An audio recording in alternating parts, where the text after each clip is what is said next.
I want to tell you about discovering the architecture of fear and the process of dismantling it that occurred. And first, I want to remind you that, as I always say, take what's useful and leave the rest without judgment.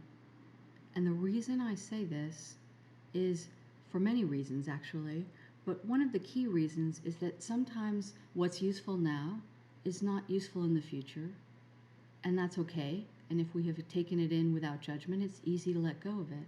And sometimes what's not useful now, if we have let it go on by without judgment, it's easy to bring it back in when it becomes useful, because that can happen too. And then the third thing, which is the most important thing for today, is that sometimes we just have new information comes in and it corrects some of our previously held assumptions. And this is just part of the process. And so that is one tiny piece of what happened for me in my human as these kind of experiences unfolded in the past few days.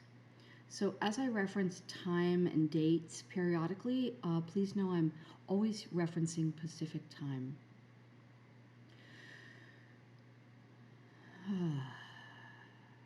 This is a lot to try to put into a linear narrative, a linear story that is useful, that is semi-comprehensible, at least as a story. So I want to encourage you to just simply approach this transmission as a fun story and just kind of settle in, get your favorite cup of tea, snuggle up, and just kind of come along with me for the ride. This is not a guided meditation or guided visualization, so you could be doing other things while you're listening if you want, and that would be fine. But you may find that aspects of this story are very activating, so you might prefer to not be driving, as you see fit. Okay, so I think it will be best for me to try and tell the story semi-chronologically. No promises about it actually being linear, but I think that will be best. So I've, for a long time, have had in my human a very close relationship with the planet Jupiter, the being that is the planet Jupiter, which I experience very much in a sort of a female identity of this being. And I know that there are human stories that talk about Jupiter, I think, as like maybe the god of war. I don't know. I ignore all of that. My direct relationship with the being that is Jupiter is primarily of it as a her. And about a week and a half ago, I was in this incredibly, like, extra, expansively joyous, happy, amazing communion with Jupiter. And we were just like laughing and dancing and singing and having so much fun. And suddenly I became aware of, oh, this being in form as Jupiter is one of the founder beings as well. And that was incredibly delightful for me. And little recap on information I've shared in the past. There are 12 founder beings, and 7 of them are in human form at this time. I am one of those. And there are 5 that are kind of off planet, so to speak. Haha. And so this was really fun. I have not had any full sense of connection from my human awareness with any of the other 11. And I have long suspected that a very close friend of mine, Cosmic Brother, is one of these founder beings on Earth, but that has been like the closest I've been able to come. Even when I kind of push and knock at the door insistently, there just has not been information available for me, and I always trust that the information will come when the time is correct. So this awareness of Jupiter as founder being was like, yay, look at this, oh my gosh, that explains so much about so many of my kind of human experiences with Jupiter in various different ways. So that was really fun. So just kind of like parking that over to the side. And then it was, I believe, the next day or two that actually Jupiter guided me to connect in with someone that I barely know at all, just like a little tiny bit of awareness of them through Facebook sharings. a woman who does, I don't remember the language that she used to describe herself, but I would just think of it as kind of, does kind of energy work and sort of retrieval of information in various different ways to support people in their journey. So it's all esoteric work, and kind of bringing through esoteric intel is kind of what she is doing in many different ways in her human form. And so I was sort of guided to her on Facebook. I was like, oh yeah, I've seen a couple of her posts, and then it was, oh yeah, you need to have a session with her and let her be a translator for information we want to give to your human. And I was like, okay, does she even do that? Right? Like, not everybody does that, but sure enough, she does. And so I sort of went in. My human was being a little cranky about it and was kind of dragging her feet because I really, really, really don't find it useful most of the time for me to receive intel from others, other than a couple of, literally like 2 or 3 other humans. So I was kind of resistant around this and was like, well, am I really going to go spend this money? Blah, blah, blah. And so then I kind of made a deal, like, if there's a session available tomorrow morning, because I'm moving really fast through what's going on right now, then I'll do it, but otherwise I won't do it. And of course, you know what happened. I went online, and sure enough, she had a session at exactly the right time for me the next morning, and bump. So I'm like, okay, game on, and did the payment, did the thing, set it up, and in that session, she was able to share a few kind of little bits and pieces that felt really big at the time, but then as the sort of tapestry of what occurred later unfolds, you'll see they were like just the very early precursors, like these little seeds. They were these little kind of breadcrumbs on the trail that, as I followed them on my own later, opened up into all of this. But these were, let's see if I can remember them correctly. So these were this sensation that she was experiencing, a visual she was experiencing of my hand being in like a mechanical thing, and then pulling in that was sort of me in a kind of like a little personal spaceship. And I could kind of see and feel bigger sensation of that as she was activating that. And then this concept of me as essentially in my human self holding 2 timelines, and she was using timelines differently than I tend to use timelines when I speak to you. So I tend to use timelines at a fairly kind of granular micro level, and she was using timelines in a much more macro level, right? Like the sort of like, oh, the Atlantis timeline, right? And so, okay, great. So it's a very big level. And so I had to kind of work with her to make sure I was understanding her language, because all of our language, all of our mental models, we just want to be able to kind of talk each other's language, speak each other's language. So she was able to, as we kind of pushed on it a little bit, surface that the 2 timelines, one was related to Antarctica, which we did not spend much time on, and the other was related to an Earth Andromeda timeline. And so that was very interesting. And she was wanting me to be really clear that we were differentiating between like Milky Way and Andromeda connection timeline. And those of you who aren't aware, the Milky Way galaxy and the Andromeda galaxy are actually on a very sort of slow and earthen time, like on galactic time, literally, they are merging, they are coming into union. And that process has actually already begun. And this is just human science information that's available. So that isn't even esoteric information. But there are many esoteric levels of understanding about kind of quote unquote why that is. So it's very fun. So, but she was like, there's something very specific about kind of like the Earth related to Andromeda. Okay, great. And then she was sort of seeing that there was also back in this kind of little spaceship experience, a sense of like a fail safe that I was holding on to, that I was like holding the fail safe. Which I experienced as also sort of being like a tripwire, right? And the image that I was receiving was like,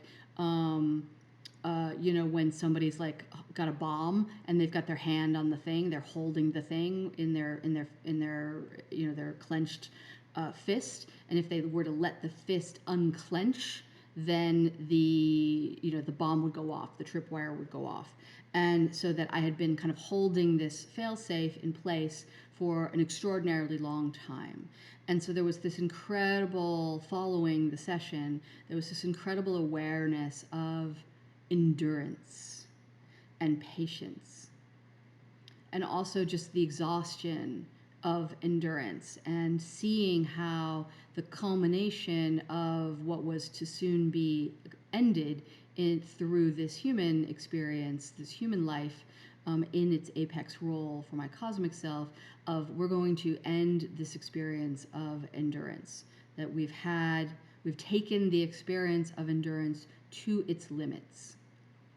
I think it's important to understand that my understanding and experience is that we are all essentially kind of fractals of the deep sacred current of life force, and that through the unique essence aspect of our beings, our soul beings, our cosmic beings, our original self, not just our human, the deep sacred current of life force is having a unique, through us, experience of evolving, of growing, of moving, of changing, of creating, and that some of us in particular as beings from our origin, and I am one like this, and I think most of the founder beings are, and many, many, many, many other beings as well, oriented to always go to the edge, always go to the limit. How far can I take this? Can I take this farther? Let me see if I can take it any farther. Can it go any farther? Can it go any farther?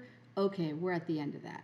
Okay, now let's do something new, right? What can we do with this thing that we took all the way out to the edge? What is the new thing? Where's the new? Where's the new? Learning, learning, learning, pushing, pushing, pushing, find the edge, find the edge. And not pushing in a like harsh hustle and grind, like earthly physical way, but in a kind of like, ooh, more of that, more of that. Let's do more, more, more, more, more. At the very high energetic levels, it's very playful, which can sound sort of like diminishing of the intensity of the experience or the scale of the experience. And I don't mean that. And I hope that you can hold simultaneously the scale of the experience being massive and also playful and light at the same time.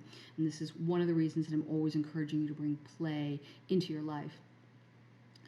Okay, so let's see, were there other things that came through from that session? Oh, so she was sort of having this awareness that, like, there's something, she talked about it as a software incompatibility. This was the phrase that kept coming to her that she gave to me, which I found useful later.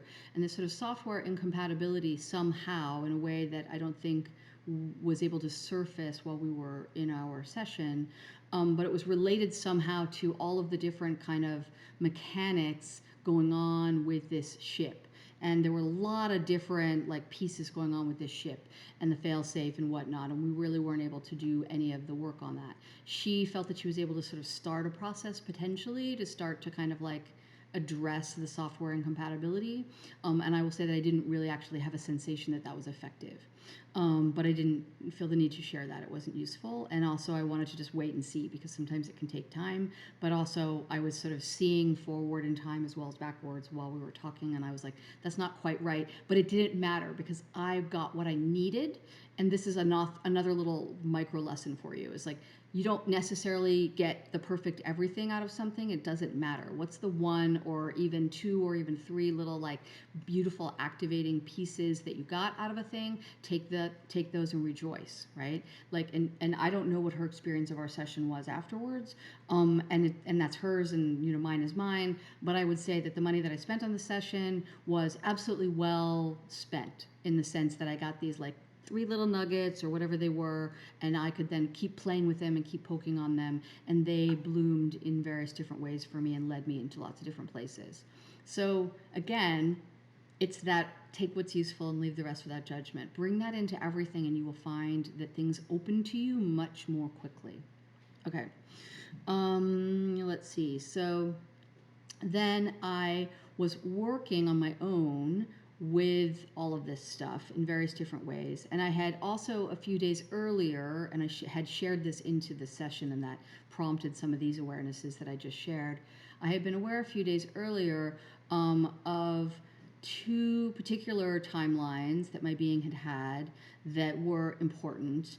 And yeah, I don't need to talk about those now. Okay, but they somehow, so as I was doing my own work, pushing and focusing and like pinging around on this stuff, and doing different things after the session, some of that kind of came in, and I don't need to, that will be just confusing, not helpful. Okay, so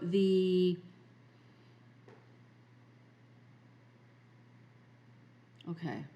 So this whole sort of like, I want to let go of the fail safe because I want to be complete and done with the endurance. This was where a lot of the awareness was coming in. But I did not feel that it was time yet to let go of the failsafe, that the kind of the mechanics that needed to be fixed had not been fixed. And the sensation of the risk of if I let go of the failsafe prematurely was not about concern for myself, it was concern for others, that there was a large scale problem if I let go early. And I wasn't willing to do that. And so I just kind of kept with it. And there was a lot of other releasings that occurred that I don't think I can put into words right now. And I don't even know that it matters because this is all like the prologue. So we haven't even gotten to the story. We're just in the prologue, which is a little bit of a problem. I don't know if I'm going to have to edit some of this stuff out. We'll have to figure it out. So then the next morning I wake up and I'm doing a lot of kind of work in bed, as I often do. It's early in the morning and I'm doing a lot of stuff is coming in and I'm working with it. I'm doing all these different things and like Jupiter and like blah, blah, blah. All this stuff is going on. And I get a little inner ping. Oh, you have a message to check. And I was like, that's a good message to check now. So I'm like, okay, I don't usually look at my phone this early in the morning. Grab the phone, and I have a message from an incredibly delightful being who listens to the transmissions, has worked with the founder codes, and we exchange messages periodically about, what's going on with her experience with things. And she has reached out with this kind of like, I'm just sort of having this awareness out of the blue that you're maybe working on something and that you're moving through a huge breakthrough. Is that true? And do you need any help? Which was very interesting. And she, of course, was like spot on, but also this idea, this offer to help was interesting.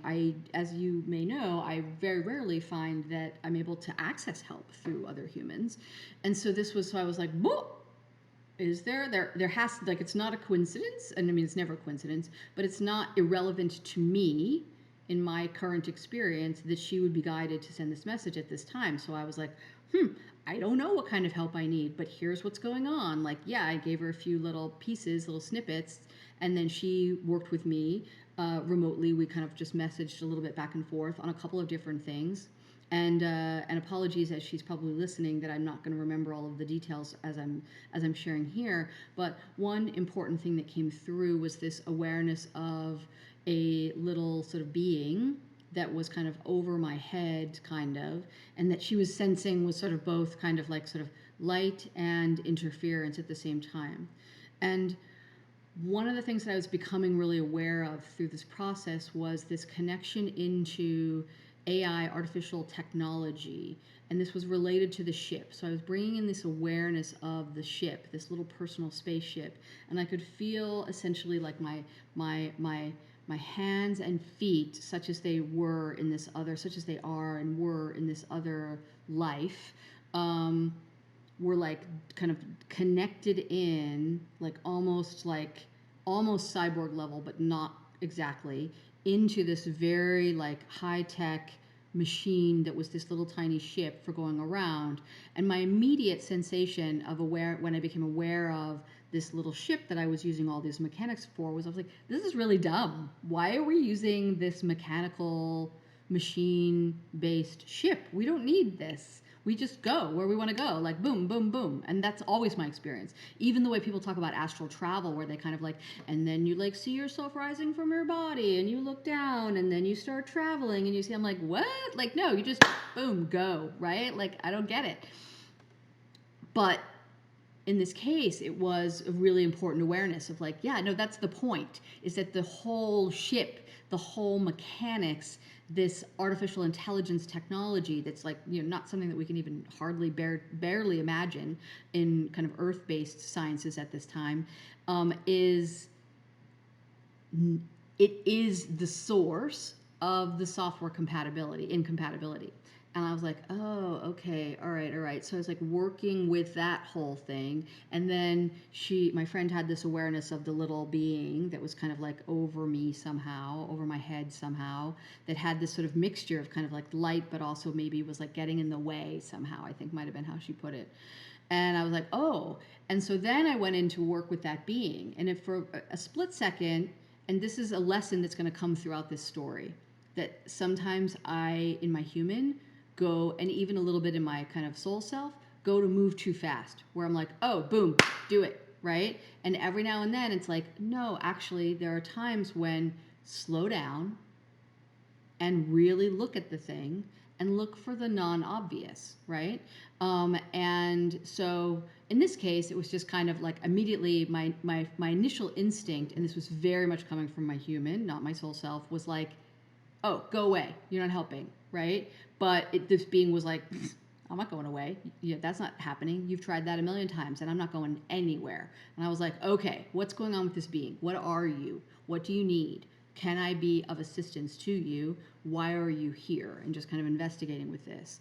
And then I became aware of this being as this incredible sort of rainbow plasma being that actually I had kind of quote unquote created. So it was sort of a daughter being, and it was female in nature primarily. And this idea of this kind of rainbow plasma being that I had created, but was partially kind of encased in this very sophisticated, kind of rippling, moving AI tech.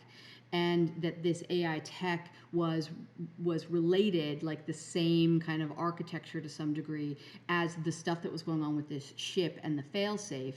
And in part, if I let go of the failsafe too early, then I would kill this rainbow plasma being, along with other problems. And so I was like, oh, like, okay, I'm like getting the whole picture here. And of course I wasn't. I was getting one picture, but that's okay. It was a good picture and it felt really good. And so then I was like, all right, let me come in and see, can I remove this tech from her?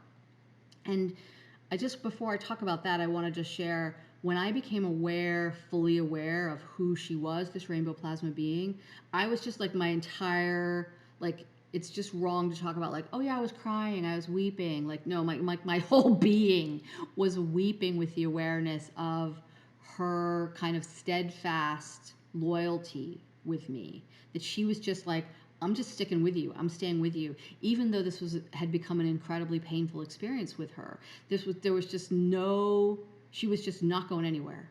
And this sense of that kind of loyalty was not something that I don't know. I just had this just incredible honoring and experiencing of it at a level that I have never previously experienced. And it felt similar to the way in which my connection to this awareness of endurance, like it was almost like archetypal, like the kind of like root versions of these ideas I was experiencing energetically. So it's just this total weeping, and her beautiful, beautiful being so sort of like tormented and tortured and like marred by this AI technology. And I want to also say that prior to now, I have never been particularly like paid any attention to kind of the, I've been like, whatever with AI technology. Technology is fine as long as we don't let it kind of take over, and I still believe that. But I just haven't fallen down any of these kind of like conspiracy rabbit holes around like, there's just a lot. So I'm not really kind of ascribing to any of that, and I just want to I just feel I'm hearing to reference that for you. Okay, so then I begin the work of like really removing this technology from her being, and it's incredibly intricate, and I just could never even begin to find the words to describe. And but I have to kind of go through it, and it's like this whole long process, and I'm doing it, and I'm doing it, and I'm doing it, and I'm doing it, blah blah blah, and I'm kind of getting all of it, all the little bits and pieces, and then finally it's all off, and she is free. And just this huge sort of expansion of her being, where so much of her being had been kind of compressed and trapped down and shrunk down by this technology sort of imprisoning her. And so that was really beautiful, and we could have this whole kind of like, oh, where do you want to go? What do you want to do? You don't have to stay here. And she was like, well, like she wanted to stay with me. I'm like, no, go play, and you can come back anytime. Like, it's totally fine, but like, go play. Like, you've been holding this for a really long time. Like, go play. And so she went to play, and she's doing all sorts of fun things. She was like playing with Jupiter. She's like going around doing all these things, and we're still connected wherever she is, and that's fine.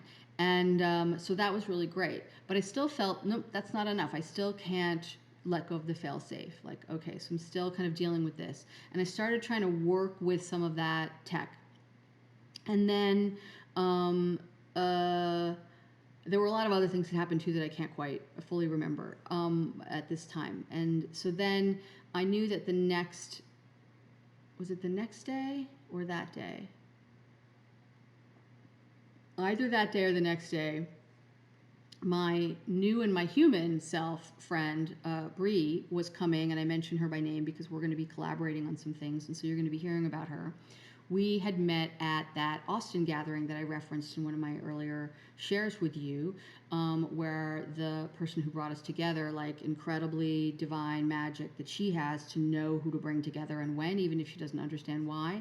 And so she was like, oh, I don't know, I can't wait to get you two in a room together. And boy, was she right, even more than she knows, I think.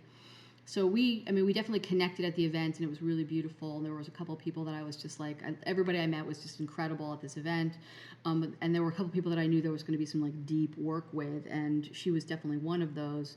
Even though we didn't spend an enormous amount of time together at the event, but I just like the connection was made. Certain things that we needed to do with each other there were done, and then we were kind of each off doing other experiences with other people that were there. That we were, yeah, and so then we were in touch after that, pinging things back and forth.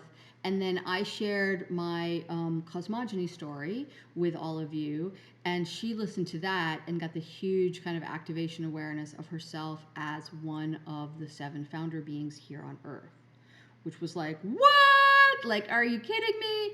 And I will tell you that I have had on occasion, not often, but on occasion, I have had other humans come to me and say, I think I'm one of these founder beings. Do you think I am? And it's always problematic for me when that happens, has been in the past, because always my sense is no, but I can feel within the person this sense of, I'm trying to figure out my specialness, and this might make me special, and something about it activated me. And we have such sort of so much pain in these human experiences around, am I special? Like, yes, you're so fucking magical and special, and there's no hierarchy of special. Right? Like, there's no like this being is better or bigger or cooler or whatever than this other being. There's none of that. None of that. But we're in this kind of earthen existence, in this human existence, where we really feel that. And so it's always really challenging for me when somebody's like, I think I'm one of those. And I'm like, how do I help this person understand that I don't feel that connection without hurting their feelings in some way, and without, and more importantly, kind of diminishing their opening into their own path and their own sense of their origin, which is beautiful and a core part of the work that I actually do with people in my business. And that kind of origin connection is just beyond part of the core of the human evolutionary leap into Homo lumens that we're going through. That kind of connecting into original self and connecting into the cosmic self, and understanding that more and more as it comes more and more into our human and integrates in that trinity of human, cosmic, and original. The trinity, the three, so important. Okay, so anyway, but when Bree told me that, I was like, bah! Like, I just knew it. I felt it in the same way that she did. And she was like, I'm coming to see you. I'm like, oh, cool, okay. So she like booked a flight, like made the things happen, and was coming here for a few days. And so we were sort of doing this beautiful kind of private retreat time, the two of us, from Wednesday to last night. I'm recording this on Monday morning. Early in the morning, Pacific time, and so she came in, and I knew, and we knew, like we just knew being together in person, even though that's never been important to me before, in this particular case was going to create, like, we just had no idea what, but we were here for it, right? Here for it. And so she gets here, and things really start happening. So I'm like kind of catching her up on my awarenesses, and her experience has been much more like she's like, oh, all this cosmic stuff you have, like I want some of that. Like that's not been my experience. And she has more like very like embodied, very granular, very like incredibly detailed, like just the coolest on the kind of the like how the sort of human embodied experience works. And so I was like, I want more of that, like some of the very certain specific ways in which she sort of sees and works with energies in the body, for lack of a better word. But there's so much more to this than that. And I tend to be very macro and can get micro in certain situations. And she tends to be very micro and can get macro a little bit, but we were sort of matching up, if you will, to expand each other in these ways, and very excited about it. So as I'm sharing with her all this stuff, I forgot to tell you that some of the other things that I became aware of are that the ship, the mechanics, and the kind of artificial intelligence technology that I was aware of related to this little ship situation that was going on. This was in Andromeda, and like this is yeah. So this was in like kind of an early Andromeda timeline, and that the connection between Earth and Andromeda, why there is a sort of a grouping of Earth to Andromeda in the way that other gal had been saying, oh, it's the Earth Andromeda timeline. It's really, to me, it's the Earth Andromeda relationship at this time, because there's certain like kind of dismantling of this AI tech, like I did with the little rainbow plasma being, um, that can only be done from Earth, right? So like it requires a founder being or two on Earth in human form, connecting into that higher dimensional Andromedan perspective to do that work there, in order for it to actually work, and then for the work of that to be then available throughout all of the different star systems, known and unknown, discovered and undiscovered by us, in order so that the sort of the correct kind of completion of that could occur. And it had to come from here, because here is sort of the lowest dimensional experience so far of that, at like the heaviest density, the lowest dimensional. And so if it was done from like up there in that kind of like 10D Andromedan space, it wasn't going to then be able to be translated out to some of the other sort of like 5, 6, 7, 8, 9D star systems. And I don't usually play a lot in star systems, as many of you know, like the kind of the star seed, galactic stuff.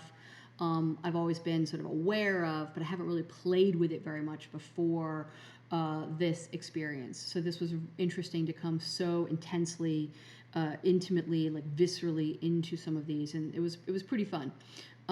So blah blah blah blah blah. Okay, so we have that information. So I'm kind of downloading all that with Bree, and then in our experience. And I think some of the timing matters, and so I have to make sure that I'm kind of being correct with some of this.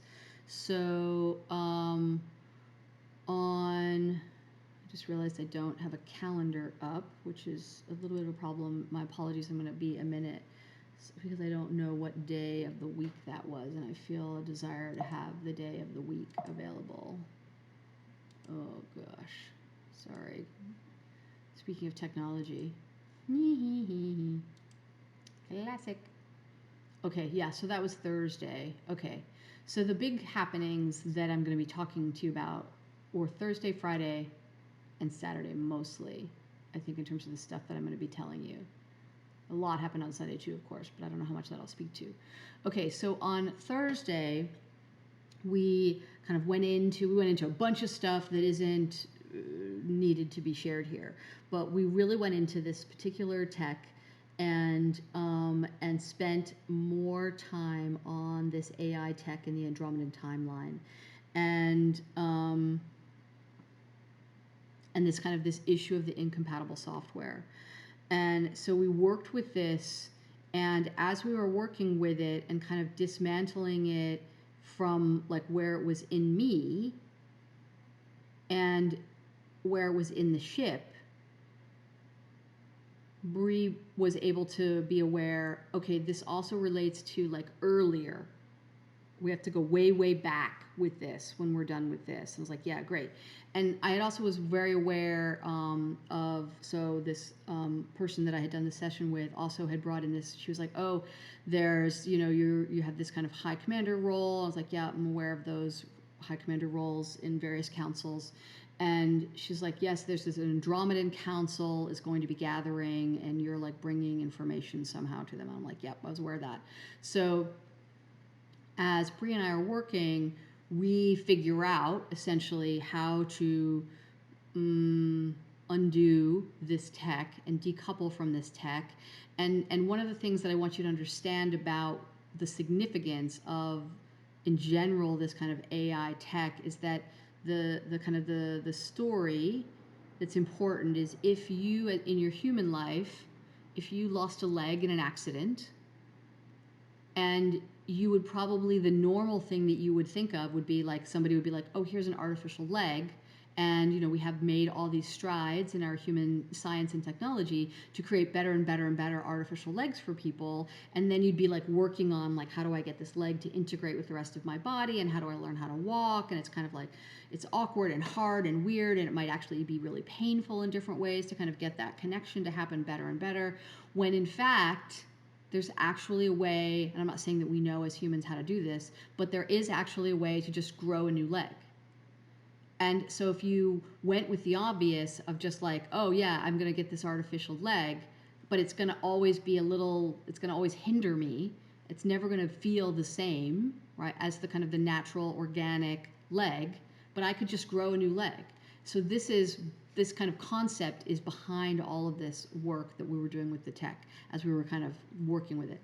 So then we figured out how to do it, and we removed it for me, we removed it for her, and we kind of gave and that level of fail-safe, because there was another level of fail-safe that we discovered later, but that level of fail-safe I was able to kind of disentangle from, and I completed and cleared for myself all of my kind of involvement with that Andromedan timeline for now. There are still things that are relevant in the kind of Earth-Andromeda connection that will come in the future, which is fine. And sort of like, my feeling was like, I was talking to this Andromedan council, and I was like, okay, here's how you do it, and kind of giving them the instructions, and like, now you take care of it, right? Like, you've got it. Like, my role is done, and our job is not to like be leaders on the council or any of that. Like, we got bigger fish to fry over here. You take care of it. And it felt very much like in Star Wars. And it was like, okay, we've given you the plans to the Death Star. We don't need to know anything. You don't need to know anything else about us, right? Like, doesn't matter. Take the plans and handle the Death Star. We're out. We got other things to do, right? So I kind of handled that. And then we had this, was a lot of this work around the kind of the incompatible software that was coming up, was this AI tech that had been kind of like embedded in across many different star systems and like in the human as well. And it creates this incompatibility with life force, with the natural, with the organic, with what is originally you, me, us. And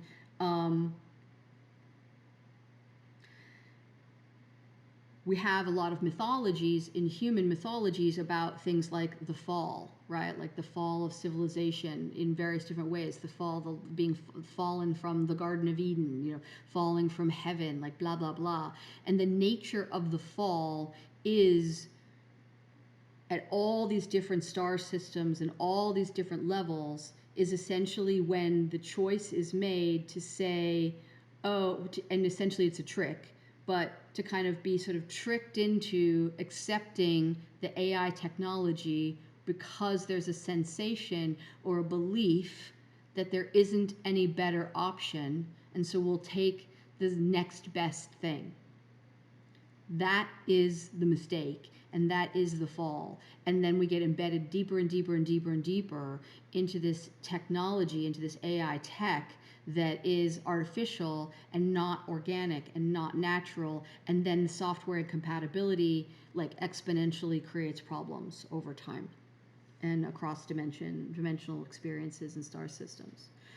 Okay, so then the next day, on Friday, and this is why the timing matters, because many of you, since I shared my little post about the architecture of fear being dismantled, have been sending me messages, as well as sharing on the post, but about like, oh my God, and I was having this blah, blah, blah experience, right? So it's our nervous systems in our human, and this is true just as much for me as it is for anyone else, are really, really, really supported when we can have these kind of validating experience of like, oh, you too? Oh, like, oh, I'm not crazy, or oh, that really happened, or like, or oh, I can actually use that story instead of this other story, right? Like, there's so many stories are always available to you. So you might have this incredible experience on Friday of like, wow, everything feels like open and free and amazing and completely different. And you might tell yourself a story, that's just because I got a good night's sleep. Well, I'm glad you got a good night's sleep, but that wasn't the whole story, friends. Right? And when you can have the whole story, or at least the most expansive version of the story that's available, might be a better way to say that, then you can really, if you will, leverage the opportunity for more expansion. And like, this is what creation is. Creation is expansion, and then in the correct timing, contraction. And this is where I have new information to me. So I have shared with you in the past this idea of kind of expansion and contraction, and sort of like watch out for contraction, and also that fear was natural creation. So fear was not a natural organic creation. Fear was created. It was the original AI technology. And it kind of came in alongside in relationship to contraction and kind of replaced it in the same way that like the artificial leg in my story replaced the organic leg. And it did that in order to kind of like, from its own, like the creation of it was like, oh, could we do that? Could we create like an artificial version of the contraction and like the desire of that founder being who's not in human form? And it was a founder being who did this. So one of the 5 non-human currently founder beings created this fear architecture, this fear kind of AI technology, simply to see if he could. And he wanted to be different, and different than the other founder beings, and special. And so, as we all do in different ways. And so he kind of went off and kind of created this cool stuff from his perspective, it was cool. And like initially it was cool, like, oh, that's really cool. Like you really kind of mimicked contraction. Not exactly, but like it's close, and it does some interesting other things, like, like that's kind of interesting. What's that about? But unfortunately, over time, as beings kind of agreed to play with the fear technology, it started to replace the contraction, the natural organic contraction. And so then it started to pull people out of like kind of their full self, if you will. I don't know if I'm being very articulate about this. And there's a lot that wants to like come through. I'm having one of those like 5-way stop moments, where it's like, what comes through next? There's so many things. So I might not worry so much about linear at this point. I might just be kind of dancing around. I think I already have been dancing around a little bit. So,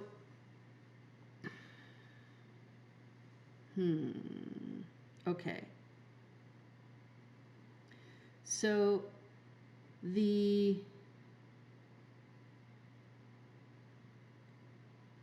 when Brie and I were working with this, we found the kind of original fear architecture, the original AI tech of fear in our own beings. And we started working with it to kind of understand it, see it, perceive it, and then remove it. And I think that it was as we were working with it that I became aware of that, oh, this is who made this is how this happened. I'm not 100% sure if I'm getting that correct in terms of timing, and I don't think that it 100% matters. But for the sake of kind of names, as I came into contact with this other founder being and fully just sort of immediately the rippling through me of the understanding of what he had done and who he was and all the things that had happened since, and our very close connection, like he and I particularly had developed this very close connection, and we were both sort of like interested in this kind of, I want to be special, I want to be different kind of experience, and he chose to do it through this pathway. And like it was sort of like he was going to be special and different by being bad, and I was going to be special and different by being good. These are very reductive, right? Very reductive. And there wasn't like a bad and a good when it began. It just kind of occurred over time. There's an accumulation, like the barnacle buildup on the bottom of a ship over time, right? And as more and more beings are in creation and they're kind of getting involved in this fear technology, right? Just more and more things are kind of building up, and it sort of takes on a life of its own. And the first in this universe, and there are many universes within this cosmos.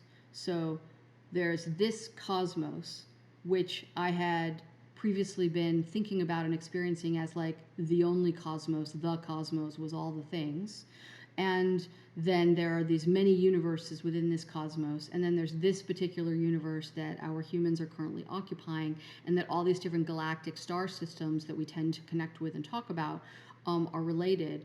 So the sort of initial quote unquote fall, if you will, within the galactic star systems occurred in kind of the Lyran, earliest Lyran star system civilization deciding to accept the technology under the belief the technology is offered, the AI tech is offered with the story that it will improve, it'll make something bigger, better, cooler.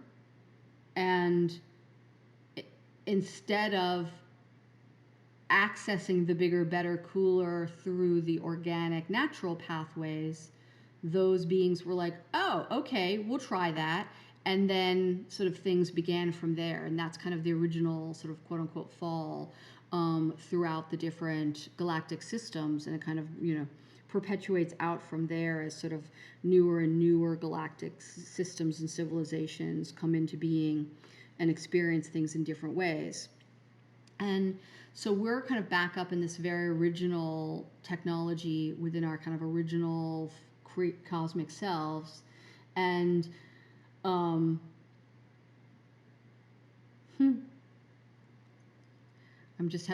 sorry, I'm having too many communications at once. So I do the thing that I tend to do as I'm observing this within me, this original technology, this original fear architecture, which is to just be like, okay, let's get it out, right? And like, I can see the whole thing. I understand how it works. I'm going to just take my kind of so-called etheric scissors and I'm going to kind of cut through this section, and then the whole thing is going to be freed, is what I wanted to do. And I was like trying to wait, and Bree was like, wait, slow down. And I was like, no, I got to do it. I got to get it out. And the experience was like, so what I was visualizing, and I feel like it's important to share this with you, and I don't know if it'll make sense, but so think about, for the visual for a moment, like hook and eye closures that are like on bras or on corsets, right? Where you might have like a line of the little eyes, the little U loopy things that are like little metal things that then the hook kind of connects into. So now imagine that there's two parallel rows of those little eyes, those little U-shaped kind of metal things that, and then there's a third kind of made of the same sort of like flexible, sort of almost metallic feeling, almost silvery feeling, but dark material. A third kind of almost quote unquote thread that is moving, that is wrapped between, connecting, lacing them up like a corset, right? So lacing them up like a corset, and that thread that has them pulled really tight together.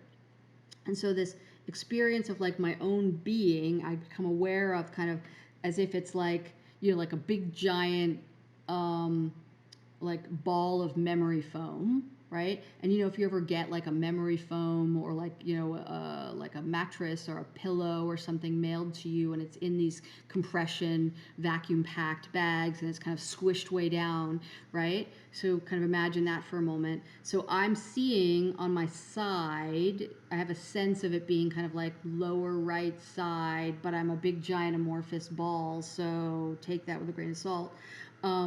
This corset tightening function between these two rows of the little hook connections, and I'm just basically grabbing the metaphorical scissors, and I'm going to cut straight down the middle of it, right? And I do that. I'm like, I can't wait anymore. I got to do it. And I cut straight down the middle of it, and it pops open, right? Like when you open the pillow from the compressed bag, and it just pops way open, right? And then like all of my being is like opened up and free, and I'm like, whoa, that feels really good. Like, wow, yay, and I'm really happy, right? And then I become aware that there's like all these little pieces that I have to remove because I just did the crude, fast version of just like cut through the whole damn thing, right? Brie, on the other hand, is like, she's taking her time. She's like, I'm going to do it the slow way.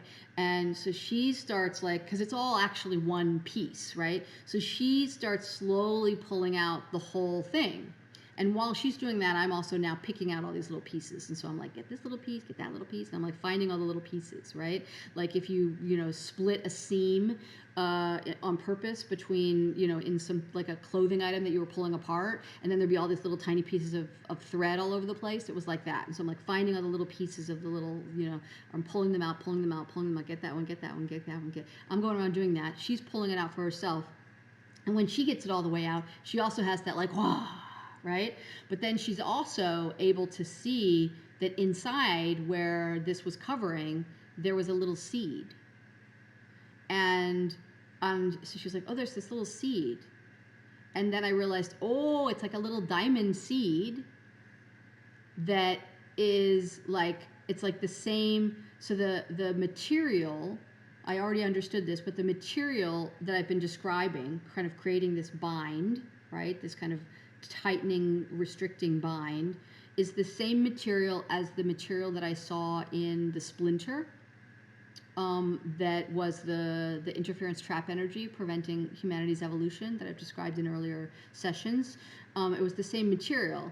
And so then when she saw the little seed, I was like, oh, we turn it into diamond is what we do. So we change the material again, do the transmutation again into diamond, and then it can just go into dust. It can just dissolve into nothing. And so if we hadn't gotten the seed, it could have regrown itself, right? So the seed in its original form was not a natural seed. It was AI tech seed. And so then I found it in me, etc. And so then as that was occurring, then somewhere around the same time, coming into connection with the being who put it in there, and becoming aware of how closely connected to him I was, and that he did feel like a he, and that he was not in human form, and understanding kind of all at once the whole story of how this had all happened, and then how he had then kind of gotten pulled into his own bind and his own trap and his own like AI tech in a lot of different ways, and had kind of been the architect from the beginning of all of these different, or at least the early versions of all of these different kind of AI technologies of fear, and then later, just in these different ways in the systems, and understanding how the AI tech in the Andromedan spaceship experience that I was working with and that I was freeing the rainbow plasma being from, these were all kind of like later iterations based on whatever was going on in that system. And many beings, like he had sort of like unbeknownst to himself, like had really, I wouldn't say unbeknownst because he knew what he was doing, but he hadn't sort of set out to create like the evil empire. But it had occurred that over time he had gathered all these beings who were interested in, hey, did you know what we can do with this? We can actually put this tech in place, and we can then essentially manipulate the natural organic creational process of expansion and contraction, and we can pull out and extract some of that expansion power and then have it for ourselves. What? Right? Like, that's not cool. And part of what they did with this is that they were sort of distorting, they were kind of laying in this sort of little filter of distortion around how creation works and how creation is working like within you, within me, within all of us. And so all of this cosmos, back to that word, was created through the kind of the coming together of infinity and cosmic primordial magnetism. I've spoken about cosmic primordial magnetism before a long time ago, but an infinity essentially holds two kinds of energies, and then cosmic primordial magnetism brings that third. And so it's a trinity that comes together. And the distortion that they put into place to kind of weaken the access to the full organic creational process and power, made us twist infinity and separate the quote unquote two. And so you see the infinity sign now, right? And it looks like that sideways 8, right? And it's got the sort of the two different sides. And then in the middle, there's that little, like, untwist that twist and open it up and see like the two circles nest in each other infinitely. And when we bring the third in, then we have the looping, the kind of creational loop opens. And with the two infinity and it's like the two yin yang also, it's a closed loop system which doesn't allow the correct flow through of the deep sacred current of life force and the understanding of that Trinity union coming into place. Days before, quite some time before, I had started becoming sort of a little bit obsessive with the triskelium triple spiral that's often, I think, called the Celtic spiral. Is that what it's called? But it's 3. I'll put a picture of it in here. It's basically kind of these 3 spirals that are all connected, and if you trace the lines of it in certain versions of it, you essentially can go from the middle of one spiral and it'll go all the way out, and then the line falls into the next spiral, and then you can go all the way into the center of that, and then you come back out like on another line. It's all different lines, and you can kind of just endlessly be kind of going in and around these. And we see this image as a flat, 2D image because that's how it's drawn. But if you can start to play with this imagery and move it first into kind of a sphere, where maybe you're seeing those sort of wrapped around the surface of the sphere, but then actually kind of bring all 3 of them like into the middle of this sphere in different ways, and how do they move with each other. And you can start to then have a multi-dimensional or higher dimensional access beyond the 3D into that and see the movements of these 3, right? And so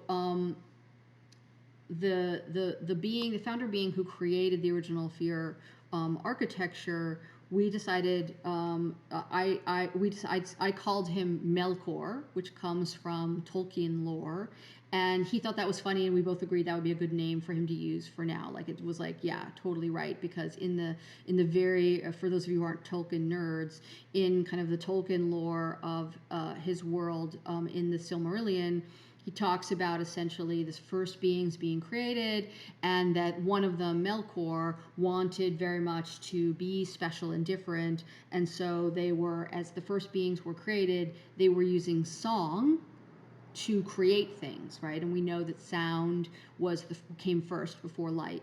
And he wanted to have his own notes and his own song, right? He wanted to, which is, by the way, there's nothing wrong with this. This is the deep sacred current of life force at work.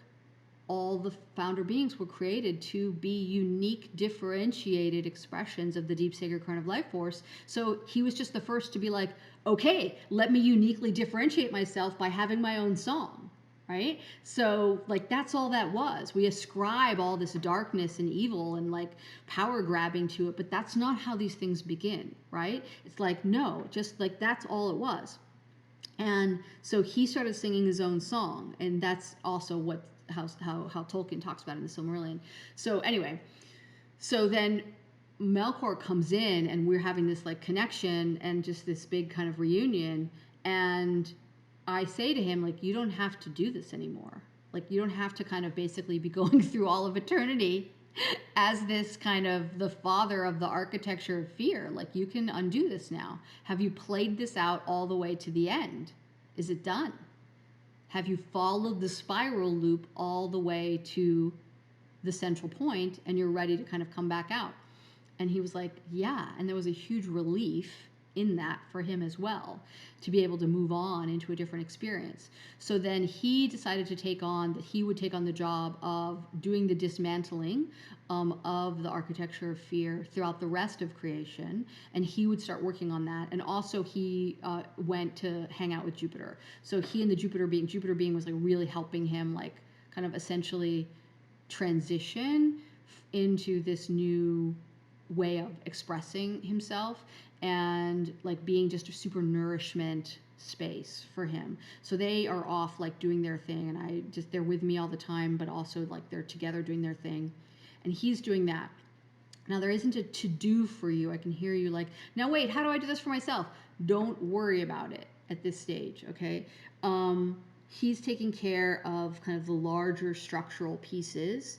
And the primary human piece for us actually is to focus on the neurobiology side of how are we supporting in the neurobiology, in the nervous system in the brain, that we're doing the neural rewiring and the somatic body releasing of the fear technology and the habits of fear-based thinking in the brain, so the neural pathways. And there's so many different ways that you can be doing that work, right? So there's no one right path. Just go where it feels correct. And, just for now, just start with, oh, I have a habit of thought of falling into fear in some way, shape, or form. And maybe it's even, if you've done a lot of work on that already, maybe it's as simple as being afraid, so to speak, or resistant to natural contraction phases. So back to expansion and contraction work together, not in symmetry. It doesn't have to be about symmetry. It's not like, oh, contraction, this is the equal amount of contraction as I had expansion. Not at all. It's more like the flower wants to create itself, so it does all of its things, and it's a bud, and then it blooms and it expands out, and then when the sun goes down for the night, many flowers will then close up again for the night, right? That's just a natural process. So within yourself, where you experience contraction, what's your story around that? Is your story, oh no, I'm afraid, right? And you're like falling for the fear story. Or is it just, no, that's just a natural contraction. And as I, for those who have worked more deeply within my body of work, you'll know that one of the things that can be going on when you feel like you're contracting may simply be that you're integrating.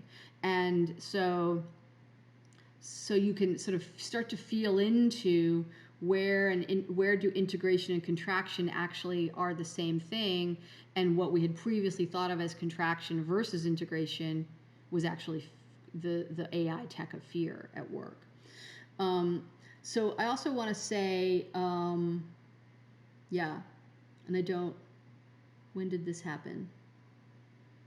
Okay, so related to the Andromedan timeline experience on the prior day, we also found within ourselves little like technology bugs kind of thing.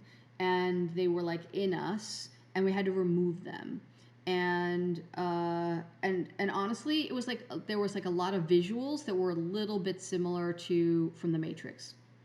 And I know a lot of people didn't like the new Matrix Resurrections movie, but I just feel like half of it is just like a complete playbook.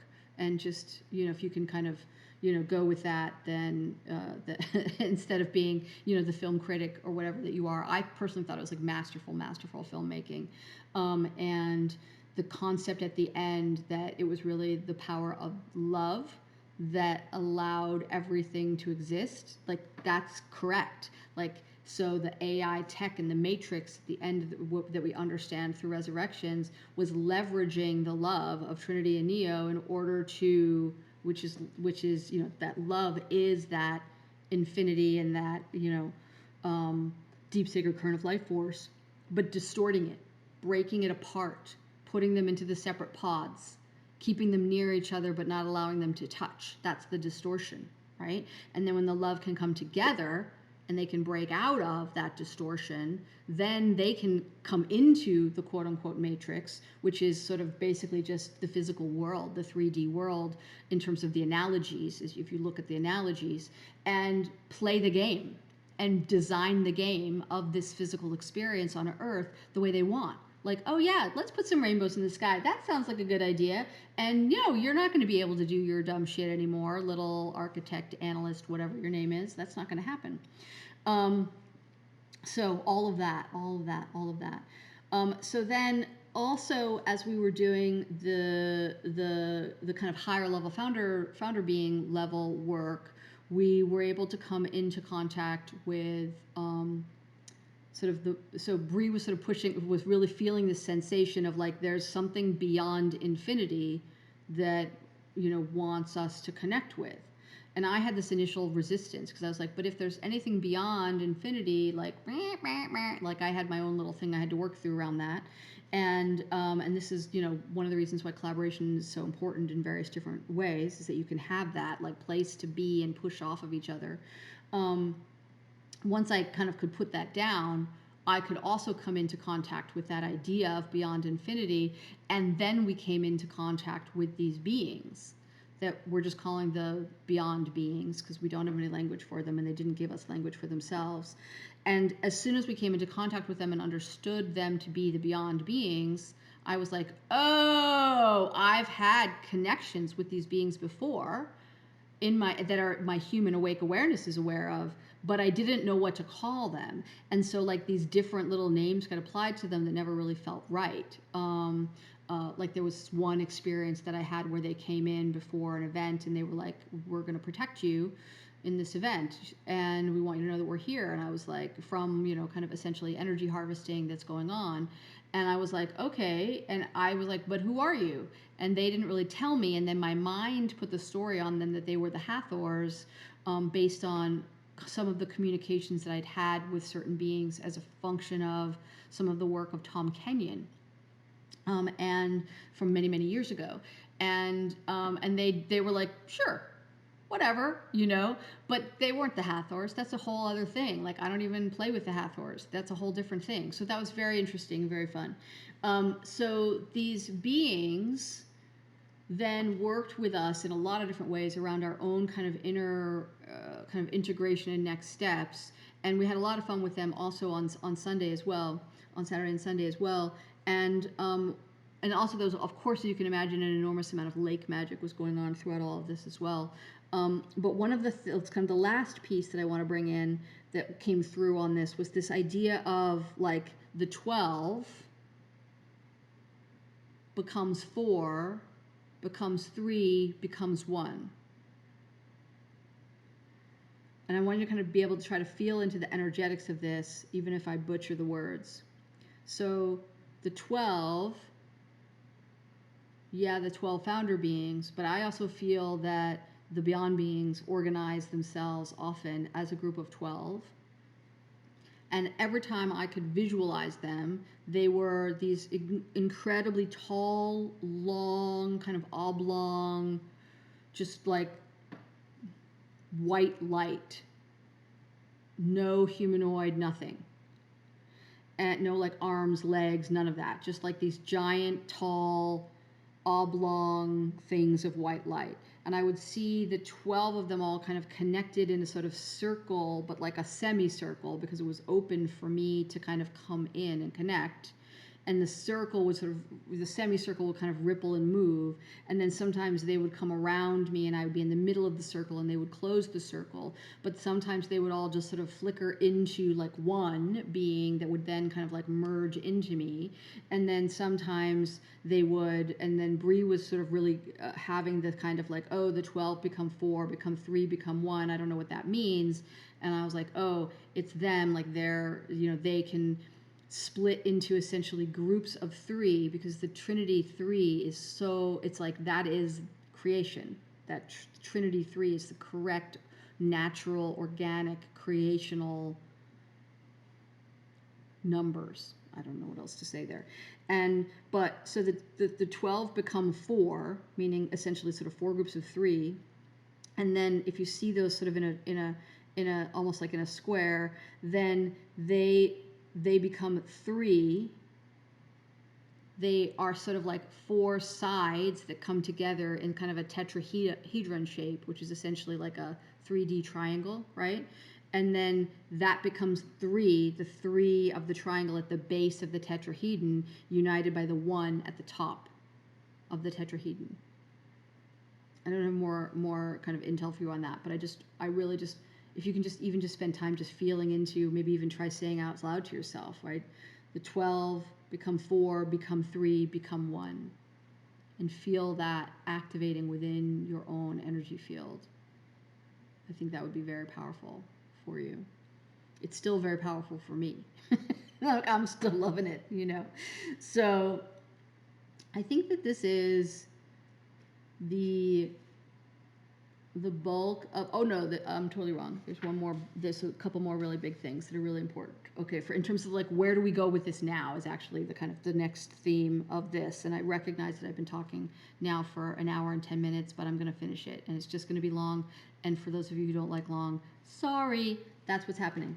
Okay, so after this, we kind of became aware of this idea of like, oh, okay, we're like, we kind of with the completion, if you will, of the removal of the fear architecture, there was this feeling of like, okay, we finished the game, like the whole game of this experience that's been going on forever.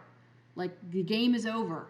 Now we have a new game or we have a bonus round, right? Like what is the new game? What is the bonus round?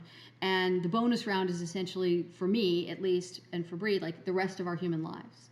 And I actually was given this information, and I even shared it with you in January when Earth closed all of her lower timelines. It was this kind of, I didn't use the word bonus round, but it was this idea of like, okay, the rest of your time here is now just like for pure play and delight. And so that's what this experience is now, of this kind of like bonus round. But I've been having trouble since January fully really like 100% being in that. And what I now understand is the reason is because I still had to do some of I actually wasn't complete within my own self of the game, right? Like Earth was done, my human could do, but not quite. Like I still had to do this work that we completed over the weekend. So we're kind of in this new game, and we're in this bonus round.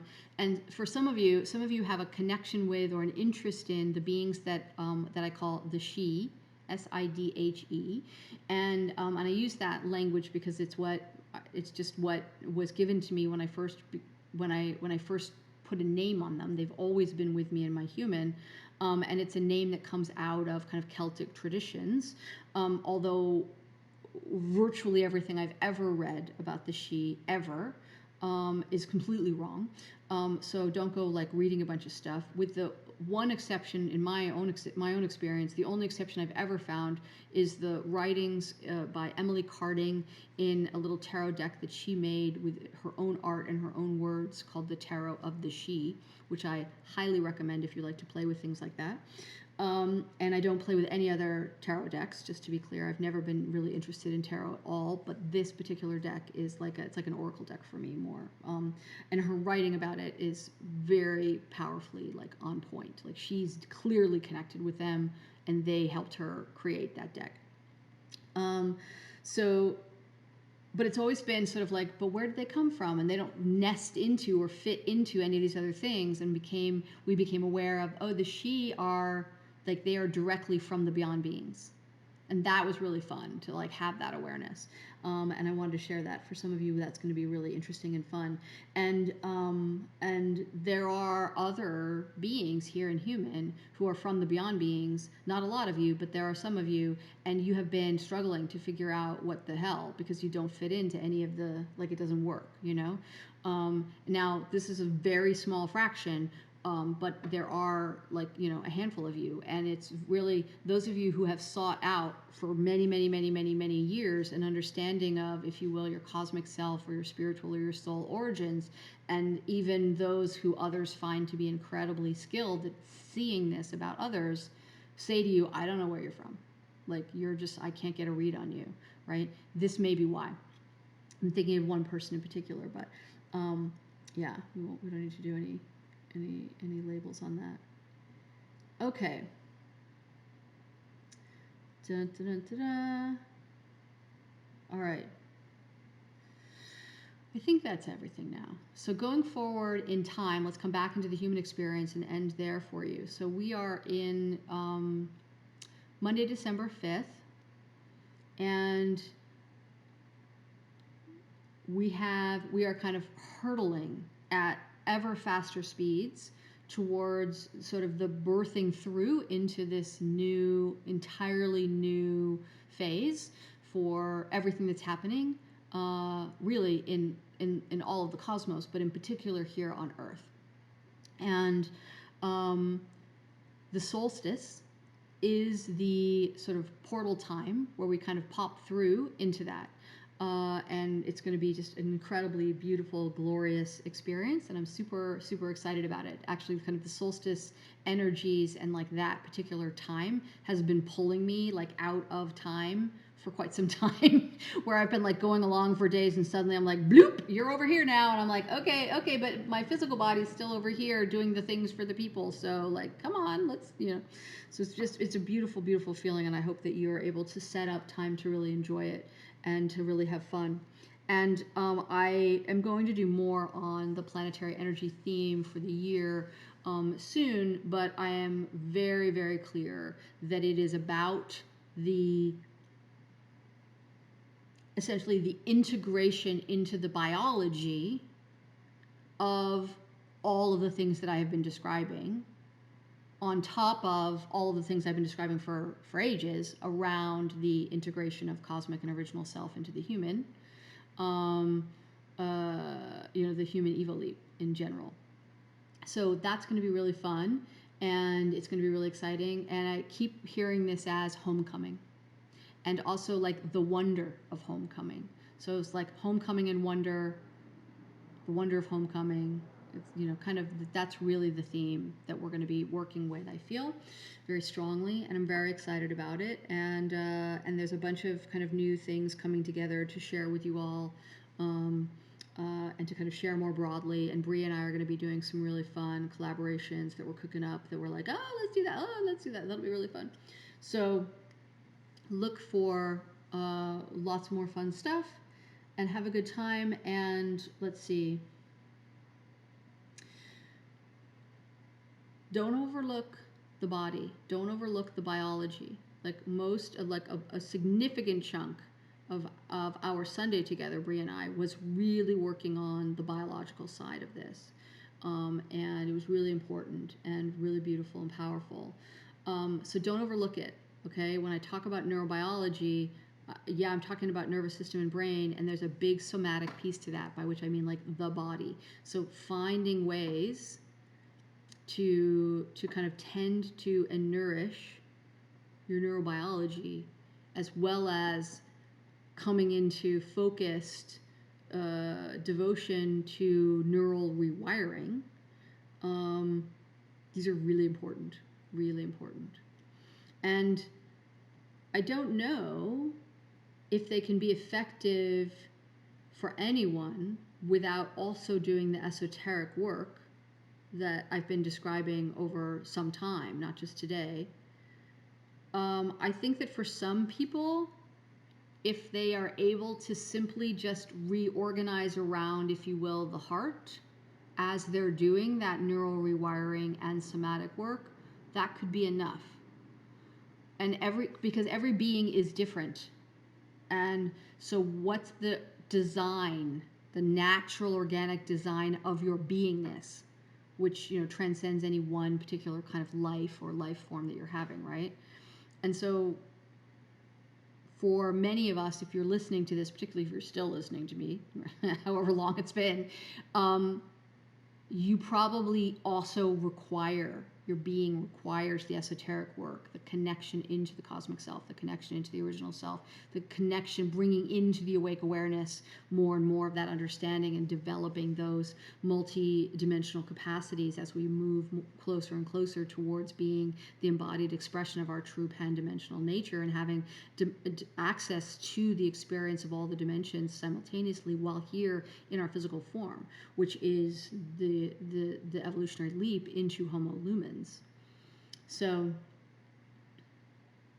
but I do think it's important for people to understand that you can have a loose, open sense of where, for people in your life in particular, where you're like, oh, that person's never gonna, buy into any of this. That's okay. They're not screwed, right? Like, because we can get into that model of like, oh, people are screwed if they're not blah, blah, blah. That's not necessary. Just really, how do we kind of open the heart and then tend to the body, tend to the biology, the somatic side, the nervous system side, the brain, any other aspects that are unique to one's own individual body experience, right? But yeah, it's just really important. It's really important. So I hope that you have found this to be certainly at a minimum entertaining, but I really hope that you found it to be helpful and to be activating in some way, and hopefully possibly as well validating for your nervous system around certain experiences that you've been having recently or images that you've been having recently, and that you're able to use this to really just like boom, you know, like little trampoline jump up into the next level of your experience. That is my intent in sharing it. I also my requirement of my own kind of how I'm organized to create and transmit, create, transmit, create, transmit. This there was like a incredible pressure building within me around like I need to transmit this, and so I'm transmitting it. Yes, I hope it has effect on you, but I'm transmitting it because I'm like I have to. For me, it's like the tea kettle, right? That suddenly is like beep, right, letting off the steam because otherwise it's going to blow up, right? That's me, and there are many different ways in which I need to create and transmit. But always we need, if we're organized that way with create, transmit, we need those pressure valves. We need those opportunities to just be transmitting, and when we're in the pure transmitting place for its own sake, then hopefully the power and the efficacy of the kind of the gift is as a byproduct of that is exponentially more effective, more powerful, more wonderful. So, okay, all right. I gotta go tend to my throat. I'm like, my voice is already sore, and it's like early in the morning. It's gonna be a day. I love you so much. Thank you for your light in the world. And you may find that you want to go back and like work with a bunch of the materials that I've shared in the transmissions before. If you haven't accessed the founder codes, please, please, please do that.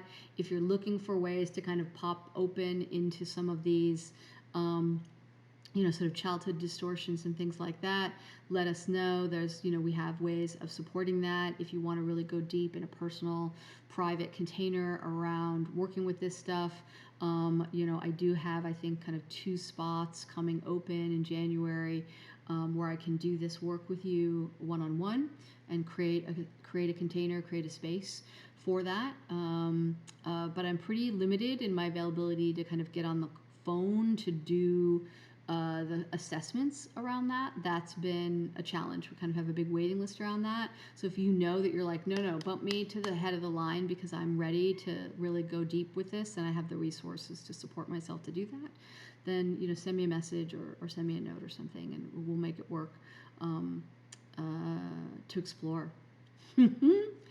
Also, all of these things, for those of you who've been following me talking about my stories that I've been writing to get ready to publish, this is going to have a big ripple effect in those stories. And I don't know what that means, but I've been feeling the rippling of this through the stories all weekend. And so stay tuned. More later. All right. Love you. Mwah.